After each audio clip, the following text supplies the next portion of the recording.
Welcome, in front of me is a Samsung Galaxy Z Fold3, and today I'll show you how to hard reset the device through recovery mode and also remove a screen lock if you have one that you just don't know.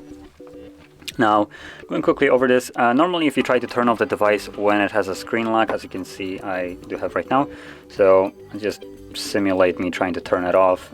You try to pull down the notification panel, nothing happens. I try to bring up the menu to turn it off, and it forces you to put in the pattern anyway to turn off the device, which is fairly annoying and basically does nothing apart from annoying you. So we'll need to basically do it in a weird way. Now, before we get started, do get a cable and simply connect to your computer and then connect this to your device. Now I'll close it because it's going to be easier for me to do it with a closed screen. So once you have it ready to go, you want to see the lock screen, and just for the purpose of you knowing when the device turns off, because we will need to hold the power key and the volume down at the same time, and you will hold both of those keys till the screen turns off. So make sure you're interacting with it in some way, just so you are aware that it's gonna turn off.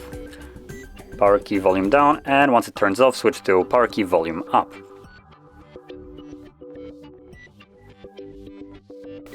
There we go, so it's now turning on.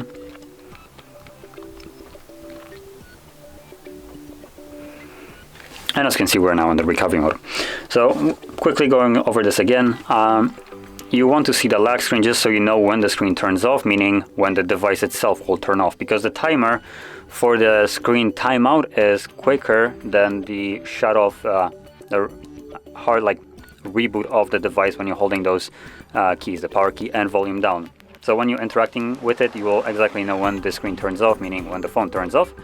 And once that happens, you want to switch from power key and volume down to power key and volume up, which is the key combination to boot it into the recovery mode. Now, once you're in the recovery mode, you don't actually need the cable anymore, so you can just throw it to the side, unplug it, and then from here, select the data wipe factory reset. There we go, confirm it with power key. Then again, using volume keys to navigate, select factory data reset, confirm with power key. At the very bottom you should see data wipe complete, at which point reboot system now will be selected by default, so press power key once more to initiate the reboot. And this will continue the process in the background, so it will take it a little bit longer for the device to boot back up, but once this is completed, you'll be presented with the Android setup screen.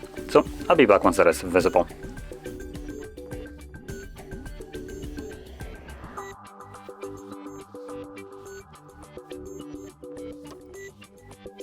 And as you can see, the process is now finished, and you can set up your device however you like, with the screen lock being completely removed as well. And if you found this very helpful, don't forget to hit like, subscribe, and thanks for watching.